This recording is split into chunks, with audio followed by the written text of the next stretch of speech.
Welcome to episode number 378 of Get Paid for Your Pad.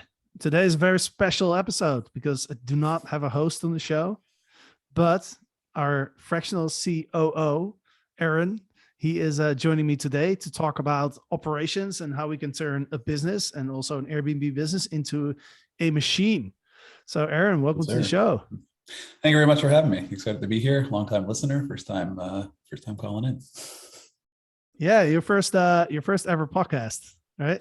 First ever, yeah. I've been listening to them for like a decade now. I've been around podcasts for quite a while and in different companies, but yeah, this is the first time I'm officially on one. Gonna mark it on my calendar. Gonna celebrate it every year. Yeah, no, that's exciting. The reason why I wanted to get you on the show is there's a lot of Airbnb hosts that are scaling their business who are thinking about the role of operations manager, right? And I realized you are, you have a lot of experience with operations management. You help us on the overnight success team with our operations. So who better to talk to? And I think it would be cool too to have somebody of our team on the podcast as well. So that's why we're doing this today. So before we get into like the nitty gritty of like what is an operations manager or a COO, what are the qualities and like how do you find somebody like that? Let's do a quick how do you say that? I want to hear from you because you're not a host. I want to get an idea of like, what's your perception of Airbnb? I know you've used it a couple of times, and what have your experiences been like, and what do you think hosts can improve? Yeah, I've been using Airbnb since 2015, I think. The previous 4 years, I spent 1,294 days on the road without an apartment, living in 2 suitcases. So Airbnb was my go-to place. I think I've rented over 50 different properties now, so I do have quite a bit of experience. Thankfully, I'd say 95% of them were positive. There was, 1 or 2 times that it was my fault. I didn't really look at the listing enough. And there was one time that I think I was involved with a scam, and I saw a news article on it years later. It was a place based in LA. That could be a full podcast by itself. So I think apart from those 2 things or those couple of experiences, it's been amazing.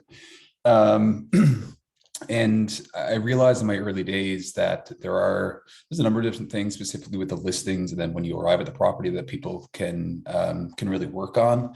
And then I built a full system for like how I try to find Airbnbs. One of the early things that I realized, like one of the biggest things, obviously, is going to be the pictures. Having quality pictures, hiring a professional to come in and take those is probably the number one thing to really display and articulate visually what your place looks like, what the experience is going to be like, what to expect when you arrive. I've had some places where they use like super wide angle lenses, and I'm cognizant of that now when I'm booking places, and that really like stretches out the visual of how big the space is. And I've gotten there, and they've been like these tiny little apartments. So I've gotten pretty good at analyzing the images, and I'll even analyze, like sometimes people will take a picture from 2 different places in a room. I'll even analyze to make sure that the things in the pictures are the same, to see if, one picture is older than the other. Because I've ran into that experience before, where it shows a really nice living room that's been staged really well, and then the next photo is another angle of the living room, but everything's been changed around. So then I'm questioning, okay, what's the latest? What am I actually walking into? And just small discrepancies like that are things that I pick up on. And maybe that's my operational mindset. It kind of runs every aspect of my life. So I'd say pictures are the single biggest thing to have a really quality posting. Beyond that, communication is probably number 2. I think the majority of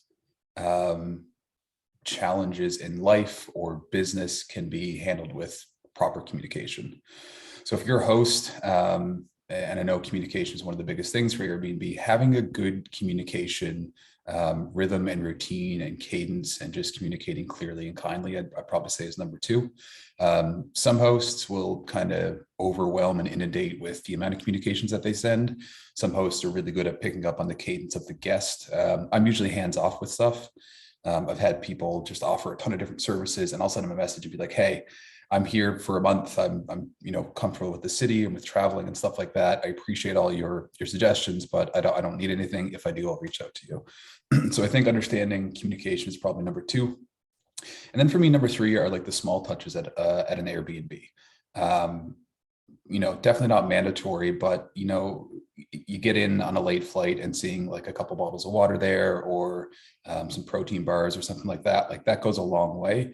It might be like $20 for the host, but if I'm paying a couple $1,000s for the month to be there, having a couple little, welcoming touches when you get there is awesome. I love that. Or, some basic groceries, some fruit, coffee is a big thing for me. So being able to wake up and just have coffee right away is like, it's a must. So I think the small touches really go a long way. And I don't think it's not a huge impact on the bottom line for the host themselves. So yeah, that's pictures, communication, and just some small touches to make it better. Yeah, awesome, man. Like I love how you broke that down. By the way, I had no idea you spent 4 years as a digital nomad. Were you mostly in the US or did you go international? I went international for the first couple of years, but just cadences with work kind of demanded more PST time. So I was originally from Newfoundland, Canada. Shout out to anybody that knows where that is. Then I moved to Toronto for 3 years, was based out of there, did a bit of traveling. And then I think it was in 2018, I kicked off my travels. So initially went down to Costa Rica, some of like the South American and Caribbean countries, Costa Rica, Bahamas, quick stop in Panama, spent a lot of time in Mexico. Absolutely love that country, the people and the food. I was in Bali for a couple months, had a 2-week layover in Singapore, and then mainly between Canada, the US, and then Mexico. All right, awesome, man. Yeah. So you've got you've been around the block. You've stayed at over 50 Airbnbs, so that's really good to get that perspective from somebody who's not a host. So, cool, man. Let's dive into operations. So, when somebody runs an Airbnb business, and you've gotten pretty familiar with the short-term rental businesses through, working with us. You've been with us for how long now? It's just over a year, I think, right? Yep. I think it was a year. Yeah. So you're early May. Right. Yeah. So you're pretty familiar, with everything that we teach and like what these companies look like, what the challenges are and stuff. So if somebody's running this hosting business and they're looking for an operational manager, like could you give some feedback on like what exactly is that role of an operational manager? What are the responsibilities? So I think two things to kind of preface that question. The first is that operations across a lot of industries have similarities. So my background is mainly from online education businesses, but I've worked with a lot of different sectors and industries because one of the main businesses I worked with taught other businesses how to scale. So I've seen the insides of a lot of different types of companies, and there's a lot of kind of key fundamentals that exist across all of them. Like every company needs finances, you need hiring, you need team management, you need project management, all these things that go into operations. So I think it's the first thing. I think another thing, operations manager, when I hear people trying to hire operations people, they always pin a title to it first. And I think when you're hiring people, titles can be dangerous for both parties. One, if you put a title out there that's bigger than what the role is, you're going to attract a lot of people that are probably well outside of your budget for whatever their salary is. Or sometimes they can make misrepresentations of what that role includes. So I'd say be careful on titles when you're choosing to hire anybody, whether it's operations or any other roles in the company. In terms of an operations person, I think the main thing that they need is experience. Experience is probably the number one thing. A lot of what I've learned has been through failing forward, making a lot of mistakes in businesses. So thankfully, I call that a dumb tax. Every mistake that you make in business is a dumb tax, and it just gets, mine's probably pretty big, and I don't want to calculate it, but yeah, the bigger the dumb tax is, I think that the more lessons that they've learned. And as an operator, or as anybody, I guess, you never want to make the same mistake twice. So I think history is probably the number one thing that they need. They need to be very analytical as well. You could probably tell from my Airbnb breakdown of like analyzing pictures and just like really scrutinizing listings that it's just a part of who I am, and that kind of ripples throughout every aspect of my life. So I think having something that's very operational is good, or analytical, I should say. Being a forward thinker is also important. Being able to look down the road is kind of one of the big things for an operations manager. A lot of people are kind of within the day-to-day, week-to-week, month-to-month of their role, but operations has to be months down the road, looking at what's coming up, because within business, you kind of make any decision or any play or any move that you make in business, it's either short, medium, or long term.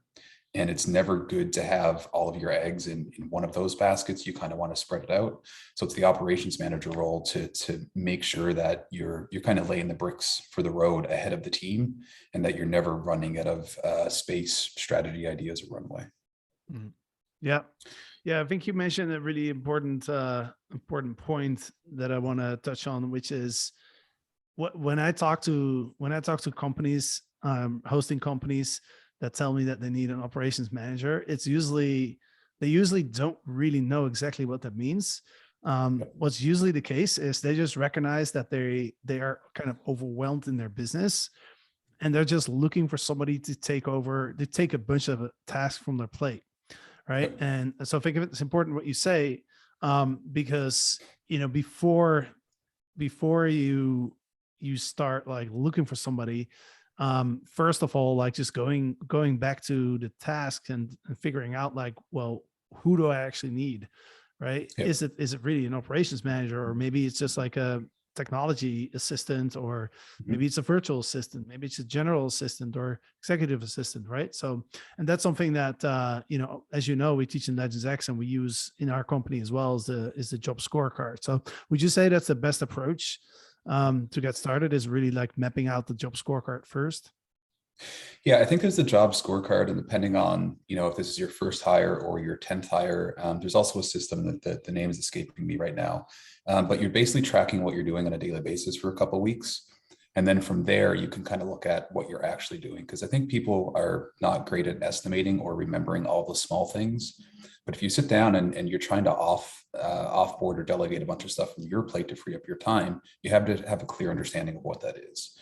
So if you just try to, sit down on a Friday and say, okay, what did I do for the past 2 weeks? Like, you look at the high level things, you look at the big projects, you'll probably remember the things that frustrated you or the big wins, but everything else in between is what you're going to forget. So I think on a daily basis, or even like an hour by hour basis, say, okay, what did I do? Write it down. Then after a week or two, you'll start to see trends in what you're doing. Whether you're spending too much time in guest communications, or whether you're spending a lot of time managing your cleaners, or whatever it may be, these things become very apparent. Then from there, take all those items. So it's basically, you can either delegate things that are currently happening, or you can hire somebody for expanding to new areas that you just don't have the resources to do right now. So I'd write down what you're trying to get off your plate, and then start listing out responsibilities for what you think that role is, whether it's current things or new things, and then that will create your job scorecard. Obviously, it's, ideally we'd like to find a person that can do everything, which we refer to as unicorns, but they're both hard to find and can be costly. So try to avoid finding a unicorn. Try to, the next best thing, if you don't have like a full-time job, is just to hire somebody part-time. So if it's like 10 hours a week or 20 hours a week, that's another option. The downside to hiring somebody part-time is that if they're not fully into your company, and they have other clients, there could be distractions. Their time to ramp up and really understand the company can take a lot longer. So ideally, you want full-time people if it's not a detriment to the cost. Like, you don't want to hire them full-time and they just like sit there for 20 hours a week.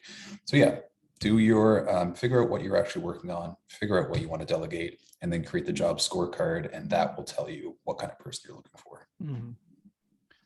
Yeah, you were touching a little bit on this, but what would you say are the top 3 qualities that people should look for in an operations person?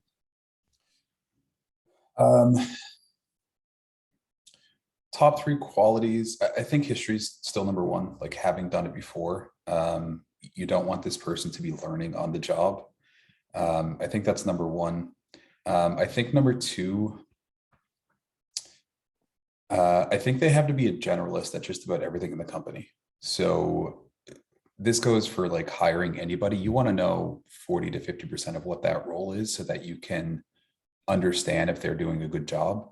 So just like an operator, like I understand marketing, delivery, fulfillment, and operations. Operations is my core, but I understand what needs to happen with marketing at a high level. I understand the systems that need to go in place. I understand strategies need to be creative. So I think knowing every aspect of the business is also super important. They can't just be because if they don't know other areas of the business, I'd say they're more of a project manager than an operator.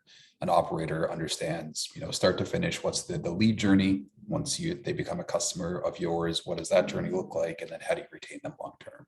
And that goes across every department within a company.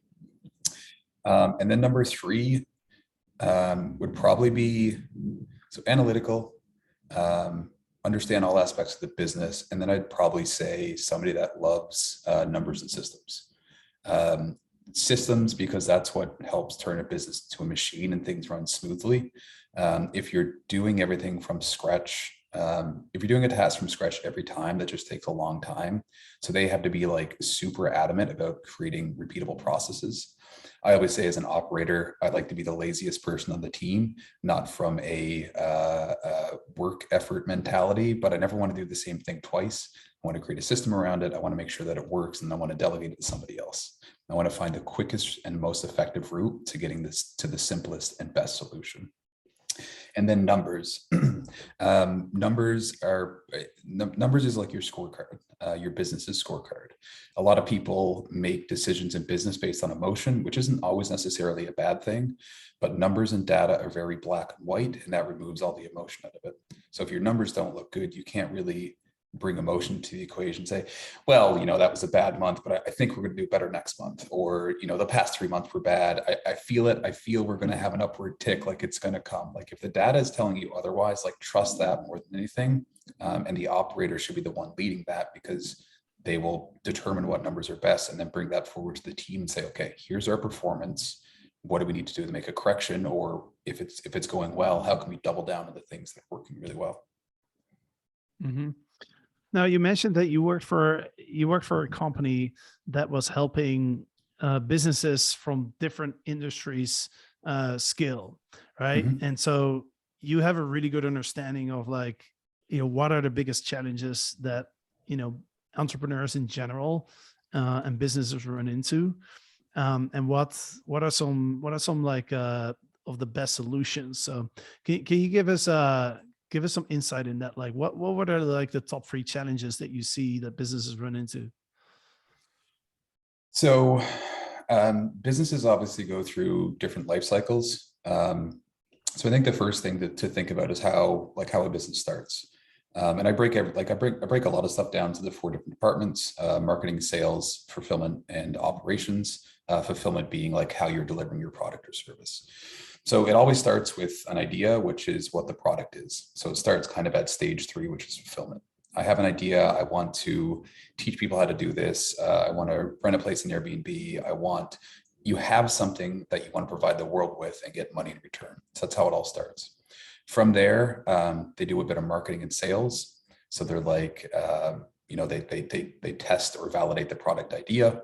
And then once they get marketing and sales on board, it goes back to fulfillment. And then operations is kind of the glue that keeps it all together. So operations is usually an afterthought for a lot of businesses. So I think that's one of the big challenges is if you have a really great idea that sells really quickly, fulfillment and operations become a mess afterwards, because you have an influx of customers and then your system, like you don't have systems, or they're just inconsistent or not working.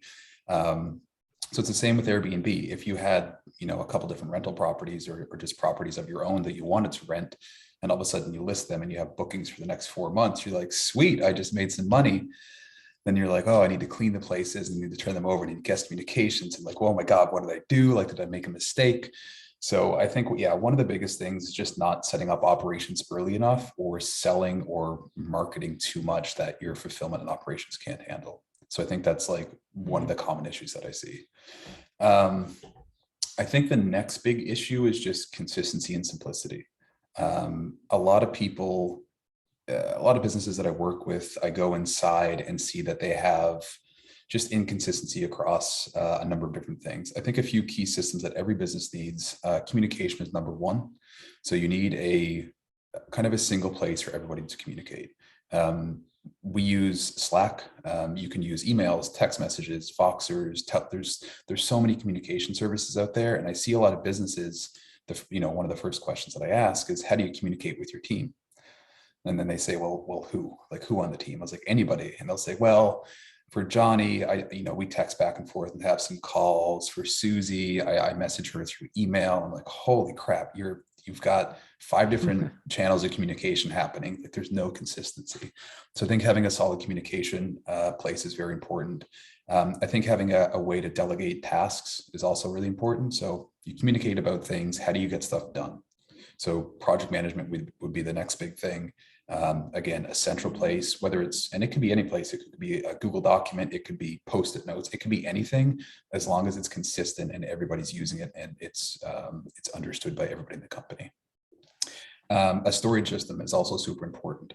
So with any business, whether it's a virtual or a physical business, you have a lot of documents flying all over the place. So having a central place to store all those, Google Drive is, I think, the best solution. Online is super important. And then the last 3 things are kind of operations based. Planning is also important. So we talked about earlier, like looking far enough down the road to make sure that you have a strategy in place, to make sure that your numbers are looking good, all of that stuff. So having proper planning cadences, a lot of businesses don't do that. Not having appropriate data. Data is your feedback loop, looking at your KPIs, your numbers, all that stuff. And then lastly would be resource management. So you plan out what you want to do, you implement it and communicate it through your project management and communication. Everything around that plan is stored in a central location. You have your data to let you know if you're doing a good job or not. And then you have your resource management, which is, kind of top priority. It's your team or how you're getting stuff done. Resources, usually time, people, and money. So making sure that you're managing all 3 aspects of those properly is going to be big, because a lot of people say certain businesses die or kind of fade out for a number of different reasons. I'd say 99% of the reasons is cash. So protecting your cash is super important, because if you don't have cash, you can't hire people, you can't pay yourself, you can't do a lot. There's obviously other reasons, but I think that's kind of one of the big misconceptions about why businesses fail is you run out of cash. Mm. Yeah, it's interesting because, what you're describing as the biggest challenge that you see in businesses is kind of very similar as what we call the hectic host, right? You're describing like, hey, somebody, you focus on sales, like you want to make money, so you get your listings online, and it's exciting, it's fun. You're working on marketing, right? Optimizing your listings and trying to get direct bookings, like stuff like that.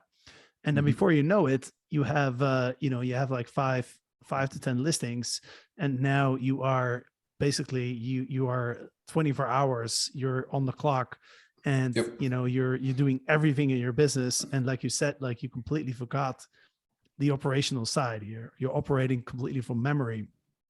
And that's a lot of like a lot of the students that go for a Legends X program are coming from that place. So what can you do? So let's just put ourselves in the shoes of somebody who has like maybe 1 or 2 listings and is thinking, hey, I want to expand, I want to get like 3, 4, 5 listings and so on, and eventually grow to a larger number. Like when is the best time to start like thinking operations and building those systems? The sooner the better. Those mistakes and those headaches will pop up regardless. I think as long as you're looking, like if you just have 1 unit and that's all you want to do, or a bedroom that you want to rent out for just some like, project money or just play money, and it's not really a financial commitment that you're making to have this as a main avenue of revenue. I think that's the first thing. If you're wanting to grow, the sooner the better, as long as the resources or cash can provide it. Because it's a yo-yo effect. If you don't get operations set up and you don't build a solid team around you, you'll be heavy into marketing and sales 1 month, but once you're overwhelmed with the amount of guests that are staying with you or customers that you have, then all the team's focus is going back into fulfillment and operations. But then the cash starts running out. So then you're pulling everybody back in the other direction. So I think with operations, in terms of those systems, the communication, project management, planning, and data, the sooner you get that in place, the better. Because that gives you the visibility and understanding of how the business is operating. And it just makes scaling a whole lot smoother from there. Mhm. Yeah. Yeah. So pretty much day one, I think everyone, even if you're just starting, you're renting out one room, I think it's the mindset that you want to adopt, like what we call like a systems mindset. So what you were saying, like anytime you do a task more than once, just create a system for it, Yep. and a system can be pretty simple, right? It could be as simple as just opening up a Word doc in Google, in Google Drive, and just say, like, let's say like you're writing reviews, right? You write your first review, right? Instead of just writing the review, create a little doc and just record a video of yourself writing that review, right? Because in the future, if you ever want to hire somebody to do this for you, you already have that video, and it doesn't really take much extra time to record that video. Maybe it take like 10 extra minutes to just write in a Google Doc, like step 1, open up my account, step 2, click on reviews, step 3, this is what I write. Maybe create some templates. Like it could be like really, really simple. And especially in the early stages, you still have some time to do that, right? Once you're overwhelmed, it becomes really hard. Yeah, exactly. Delegation is a big thing. And I think, to anybody listening or watching, I've listed out a bunch of different systems and things you need to do. Don't try to do it all at once. Start like the simplest and most direct path is the way to go. So start with very simple systems, very small structures or whatever it is, and then expand over time. You don't have to go build the craziest, most complex systems from the get-go. Just have some basic things, some basic rules and procedures in place that people can follow. And you're absolutely right. A lot of time, the hardest thing for people to delegate first is identifying what they want to delegate, and then 2, creating a system. It does take extra time. And when you're in the day-to-day and you want to get something accomplished, the last thing that you want to do is make that thing take longer. So you have to have the mindset that this extra, if it normally takes an hour to do, it's going to take an hour and 15, 20 minutes to create the system. So it is making that task or project or whatever you're doing longer. But the goal is that you'll never have to do that again, or you'll only have to do like a fraction of what that is again. So it does take time investment to make this happen, but then you're absolutely right. Once you hire somebody new, you don't have to sit down and train them for 2 weeks and then look over their shoulder and make sure that they're doing it. It's already done. You'd say, okay, here's the 6 different tasks that we need you to take on, go and do it. And then the other thing that I'd say about delegation is I wouldn't create a system or process the first time I do something. I do it manual a couple of times.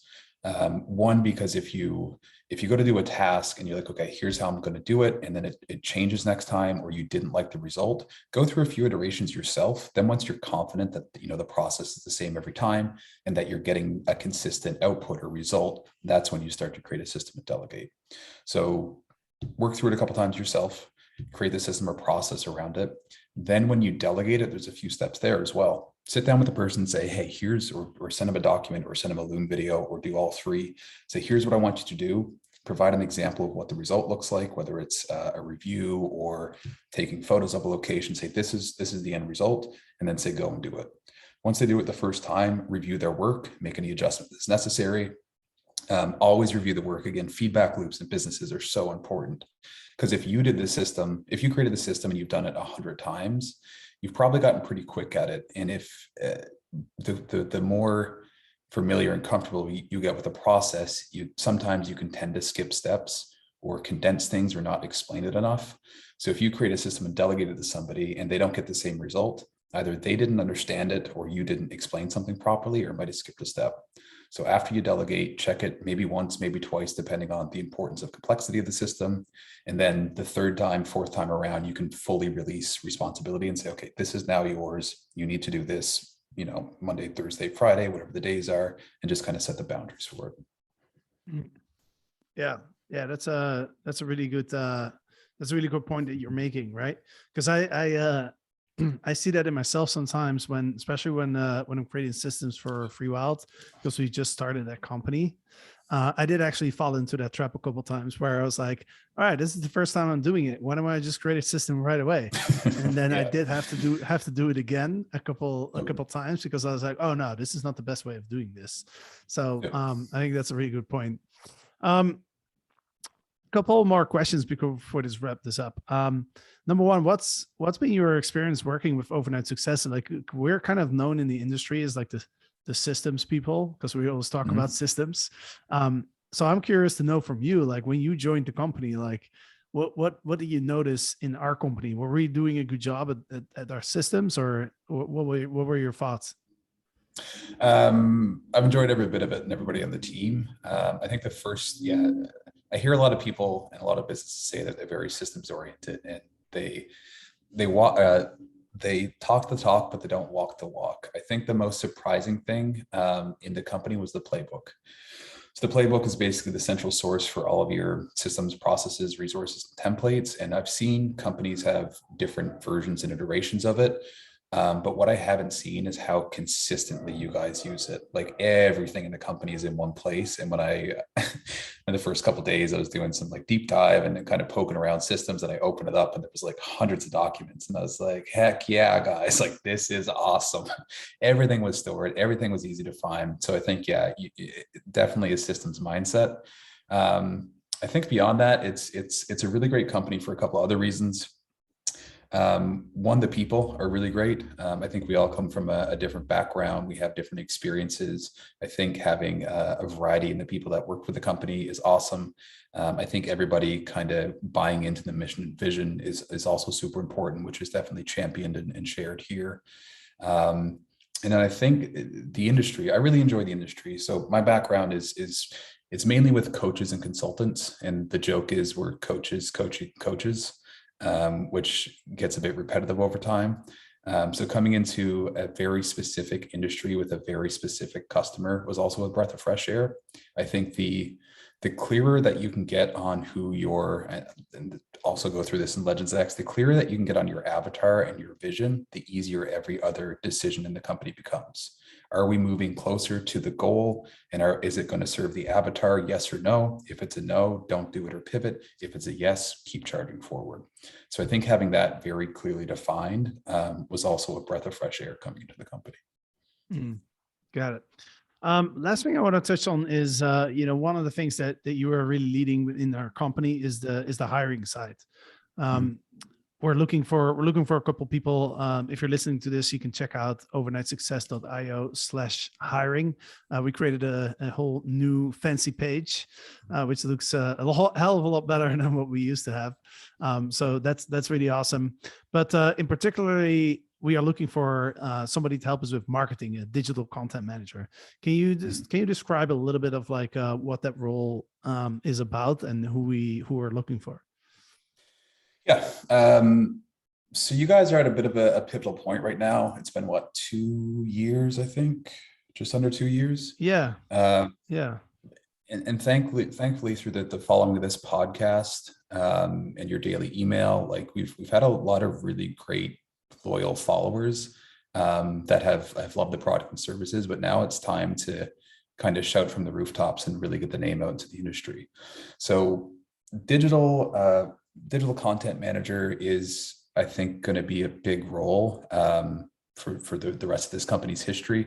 So basically what that role is doing is you guys already have a ton of really great content, emails that you've written, the podcast, blog posts, like there's a lot of content that exists within the organization.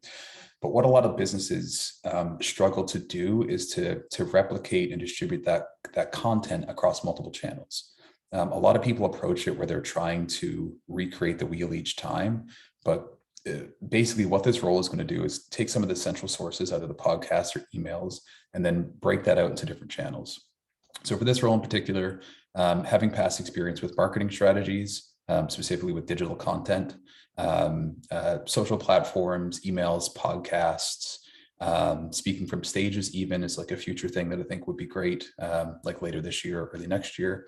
So anybody that has past experience with that, Anybody that is good with content, you don't have to be a copywriter, but just knowing like what works and what doesn't per channel is also super important.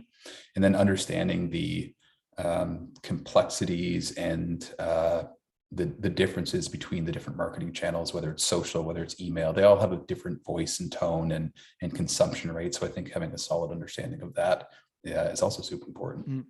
So yeah, if it sounds like you're the person and you're looking for some pretty cool people to work with in a really awesome industry and awesome company, definitely check out that hiring page. Yeah. Overnightsuccess.io/hiring. And we're also, and this is the first time that we do this, and we mentioned this on Friday, Eric and I mentioned it, but we're for the first time, we're actually giving out a referral bonus to anybody who can introduce us to somebody who we end up hiring. So we're giving out that $2,500 for the person. So got a bounty. Yeah, exactly. Yeah. So so yeah, if you're listening to this and you know somebody, Aaron just did a really good job at describing describing that person. So if you know somebody, please introduce us. You can do via email, team@overnightsuccess.io, or you can just send them the link. And if we end up hiring that person, we'll definitely figure out that person came for you, so we can send you your cash. So awesome, man. Any final thoughts before we wrap this up? How did you enjoy your first ever podcast? It was great. I kind of want to do more now. I love talking. I love talking about operations, and I hope people today have kind of learned a bit about what it takes to operate a business. There's definitely a lot, but start slow, keep it simple, and sky's the limit. That's right.